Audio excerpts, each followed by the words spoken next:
Kaibigan, minsan ba sumasakit ang tiyan mo? 'Di ba? Minsan sasakit yan natin.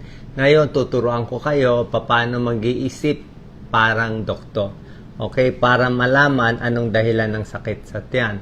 Kung dito ba sa tiyan ba mismo, baka sa atay yan, baka sa small intestine, large intestine, appendix, o mga kababaihan, baka may iba pang problem. So, papakita natin mahirap kasi malaman yung mga sakit sa tiyan, pero meron tayong mga clues. Katulad nito, ayan pwedeng constipation lang, merong appendicitis, may pancreatitis, may ulcer, may irritable bowel. Actually, yung sa tiyan, napakaraming possibilities. Ayan. Sabi nga ng mentor ko dati, the abdomen is a temple of surprise. Kasi pag sumakit ang tiyan, hindi mo alam ano dito sa maraming possibilities. Kasi may clues tayo sa lugar, di ba? Yung lugar Kung banda rito, ito bandang taas ng tiyan, bandang gitna ng tiyan, bandang baba ng tiyan, bandang kanan, bandang kaliwa, depende po, baliktad data yung screen natin. Pero maintindihan nyo naman. Basta sasabihin ko na lang kung right or left. Pag dito sa may kaliwa ng tiyan natin sa baba, pwedeng constipated yon. Sa pagdumi yun. Colon yun colon. Pag dito sa may gitna ng tiyan, pwedeng ulcer sa gitna ng tiyan. Or pwede rin sa puso, meron ding heart attack dito sa gitna ng tiyan. Possible din. Pag bandang kanan at taas, pwedeng gallbladder. Ayan gallbladder stone. Pwedeng sa atay. Okay? Pag kanan sa may baba, pwedeng appendicitis. Okay? Appendicitis. Kung paikot-ikot sa tiyan, pwede dito sa bituka lang, intestine, ikot-ikot, baka may kabag lang, may hangin lang, o magtatai ka lang. Usually naman. Pero syempre, meron pang mga bukol na binabantayan natin. At bukod dito, meron pa sa mga kababaihan. May matres, may ovaryo, diba? Mga endometriosis, meron pa iba. Kaya kung titingnan nyo, napakahirap usually. Ang daming possibilities. Pag sinabi mo gitna ng tiyan, ito yung possible. Kanan baba, appendix. Kanan taas, gallstone. Pancreatitis. Anyway, ang gagawin ko, para mas matamaan natin yung sakit nyo, pupunta tayo sa most common. Kung ano yung pinaka madalas makita sa Pilipino, yun ang unahin natin. Kasi mas malaking chance yun Mas malaking chance. Meron kasi dito medyo rare Yung bihira lang makita, let's say mga pancreatitis, medyo bihira yan, diverticulitis, bihira din yan. So, kung medyo bihira, mas less natin isipin. Isipin natin yung pinaka-common. Diba? O, unahin ko Bago ko umpisahan yung mga sakit, marami na malapit sa akin. Dok, parang may bukol ako dito sa gitna. May bukol ako, may cancer ba dito? Tinuturo nila. Meron po tayong xiphoid process dito. May buto talaga dyan. May cartilage Normal yan. Okay? Kaya kung payat kayo, may nakakapa kayo, parang bukol dito sa gitna, hindi yan cancer, buto yan. Tingnan nyo kung konektado dito sa gitna, sa sternum. Yan, normal yan. So, pinaka-common sa lahat, heartburn. Heartburn or GERD, gastroesophageal reflux disease. Nangangasim, ayan yan ang pakiramdam niya. Masakit ang tiyan, maasim, yung kinain mo umaakyat, stress, tumatanda, pwede rin yan, baka maasim ang nakain mo. So, yan ang naramdaman mo, parang masama pakiramdam. Sa gabi, paghiga mo, parang umaakyat yung pagkain mo. Risk factors? Ito kasi pinaka-common Bawal manigarilyo, bawal kumain ng sobra dami, bawal fatty foods, huwag hihiga agad, pag humiga agad, akyat yung kinain mo, alak, soft drinks, yan. Tapos minsan pag inom ng gamot, baka walang laman ng tiyan. So, tanong nyo sa doktor kung pwede bang after meals. Okay, heartburn, common yan. Maasim pakiramdam. Meron din naman, pag malala, ang heartburn, merong umabot sa gastritis, nagagasgas yung sikmura. Yung iba, umaabot sa ulcer. Yung ulcer, mas malala na to. Ulcer, baka matagal lagi nalilipasan yung pagkain, o minsan merong infection, yung H. pylori. So, heartburn or GERD, mas hindi malala. Ang ulcer, mas malala. Pwedeng dumugo po to eh. Pwedeng mabutas yung tiyan. So, pag ito, masakit din yung tiyan, nasusuka, ang kinakatakot natin dito, baka dumugo. So, pag dumugo yan, pag dumi mo, maitim. Maitim yung dugo. Kasi nga, yung pulang dugo, naghalo sa gastric acid, o maiba, pag suka, baka may dugo. So, kung medyo malala yung sakit na tiyan mo, minsan papacheck tayo sa gastro, huwag natin paabutin sa ulcer. Okay? Peptic ulcer. Yan, no? Ano gagawin natin? Kumain ng mas madalas, pero pa konti-konti. Saging, maganda. Lagi ko sinasabi, saging ang the best fruit. Kalahating saging, tatapal siya dito sa ulcer. Parang tatakpan niya yan. Maganda saging. Kaya lagi ako may saging. Ano? Relax, dahan-dahan ng kain. Upright pag kumakain, dahan-dahan. At bago humiga sa gabi. Ngayon naman, kung ang sakit, hindi lang sa gitna, bandang kanan. Yan, no? Right upper. Kumbaga dito, nandito, may kulay green dito na sa ilalim eh. Nandyan yung gallbladder. So, pag dito naman ang masakit, ito, tiyan, no? Kanina, tiyan.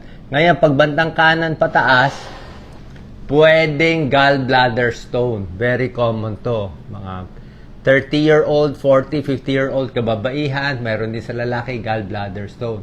Pag kumain ka ng matatabang pagkain, hihilab siya, masakit. Parang colicky. At yung sakit niya, umaabot sa likod. Tutugon sa likod. Yan. Pag kumain ng matataba, sasakit. Tapos papa-ultrasound yun din. Pag na-ultrasound, makikita may bato, gallbladder stone. So, low-fat diet, tapos papatingin natin sa doktor kung laging sumasakit. Okay? Diagnosis lang tayo. Yung gamutan, meron tayo mga ibang mga videos yan. Pero dito, low-fat diet kailangan mo. Meron din naman mas serious yung liver cirrhosis. Nasisira, ito yung atay, kulay brown. Nasisira yung atay. So, pwedeng hepatitis, pwede sobra sa alcohol, pwede may mga infection, liver cirrhosis. Okay? Usually, alcoholic yan or sa hepatitis. Stop alcohol. Check hepatitis. Baka fatty liver. So, pag yan, minsan may nakikita kang pagbabago. Usually, namamayat, namumutla, o ito, merong mga spider angioma. Pwede mo pakita, Doc Lisa. Kaya ba ilapis sandali? Ito, sa katawan, may mga ganito ka makikita. Yan, medyo malala na yan. Eh. Parang spider. Tapos, pag diniin mo, mawawala. Tapos, yung kamay, namumula. Namumula yung kamay. Okay? Yan ang nangyayari. Liver cirrhosis yan. Okay, atras mo na, Doc Lisa. So, pag dito, liver, pancreas, pwede rin kidney stones. Kidney stones, pag ihi, masakit, para kang madudumi, pero walang dumi na lalabas. Pero feeling mo parang dudumi. Ang sakit naman ng kidney stones, bandang singit. Baga sa singit ng lalaki at babae, doon masakit. Kidney stones yan. Yung ihi mo, parang iba kulay. Pa-check urinalysis kung may dugo, kidney stones. Okay, nakita niyo mga possibilities, isipin niyo, baka, ano lang ba, wala bang problema o itong mga nakwento ko? Pwede ko ipakita na yung mga hindi delikado. Okay, napag-usapan ko na yung heartburn, yung GERD, yung gallbladder stone, yung liver cirrhosis, di ba? Itong kidney stones. Yung hindi delikado, yung gas lang, mahilab lang, di ba? Yung magtatai lang, o hindi delikado yun, humihila, baka nakainom kang malamig, na-stress ka, o matatai ka, pwede rin yun. O salita ka ng salita, mahangin, pwede rin yun. Yung mga gas, spasm, hindi naman delikado yun, normal lang yun. Ang isang delikado na lagi namin binabantayan na surgical problem, appendicitis. Okay? Ang appendix, nag-uumpisa yung sakit sa may bandang sikmura, dito sa taas. Tapos, after 1 day up to 2 days, biglang lilipat sa kanan sa baba. Okay, pag sumakit sa sikmura, tapos after 1 day, 2 days, biglang lumipat sa kanan. at banda kanan at baba, yun na ang appendix. Pag sa kaliwa, hindi appendix yun.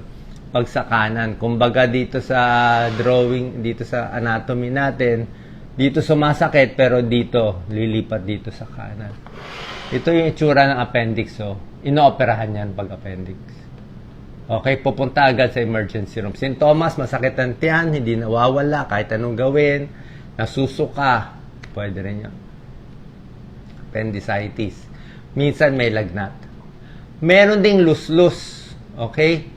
Nagbubuhat, umiire, may lalabas na bukol. Ito, may bukol sa singit, luslus dito. May bukol sa taas ng singit. May bukol dito sa pusod, umbilical hernia.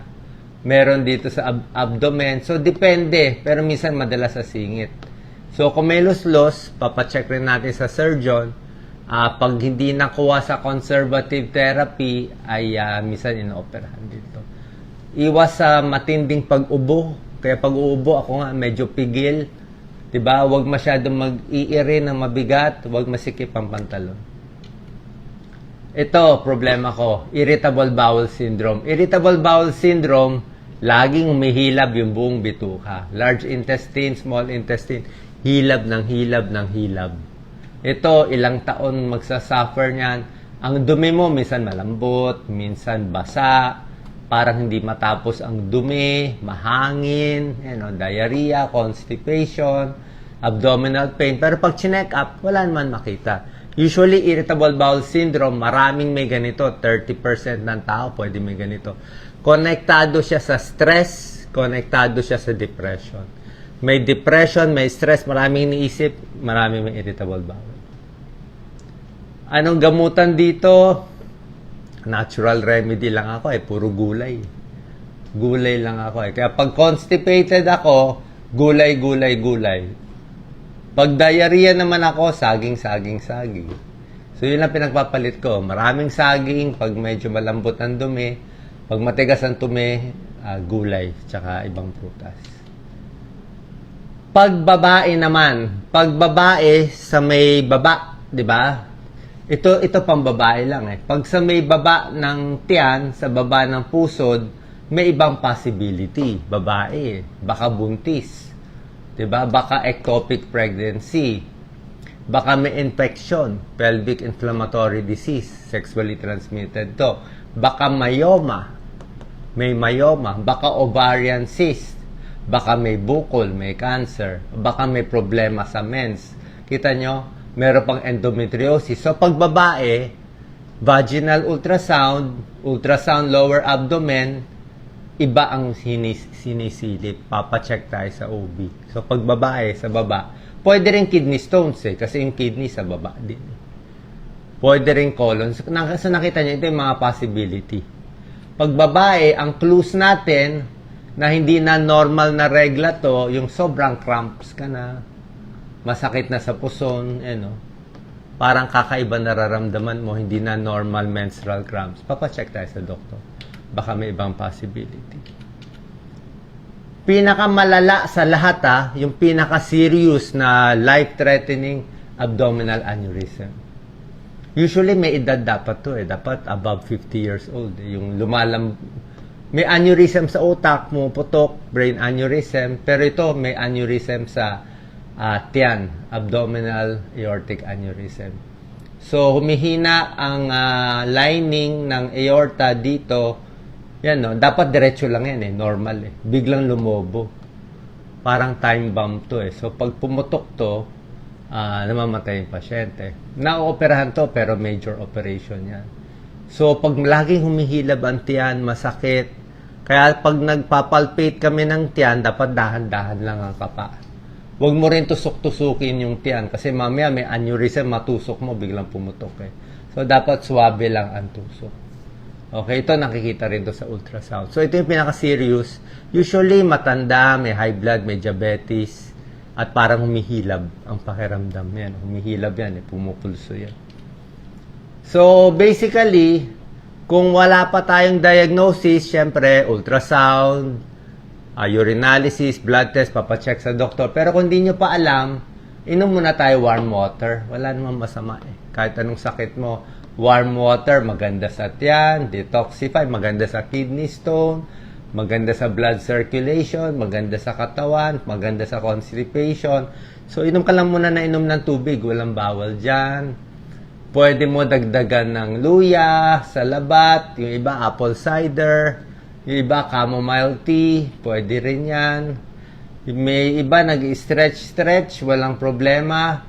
Siyempre, habang masakit ang tiyan, iwas alak, iwas soft drinks, iwas sigarilyo, iwas junk food. Tapos dahan-dahan lang sa pagkain. Kung nagtatae, brat diet, lagi tinuturo natin. Ito pinakapampakalma ng tiyan. Banana, rice, applesauce, and toast bread. Ito pamparelax ng tiyan, no? Kanin lang, saging, mansanas, tsaka toast bread, pampakalma. Okay? So, sana po nakatulong to. May idea tayo sa mga problema sa tiyan. Salamat po.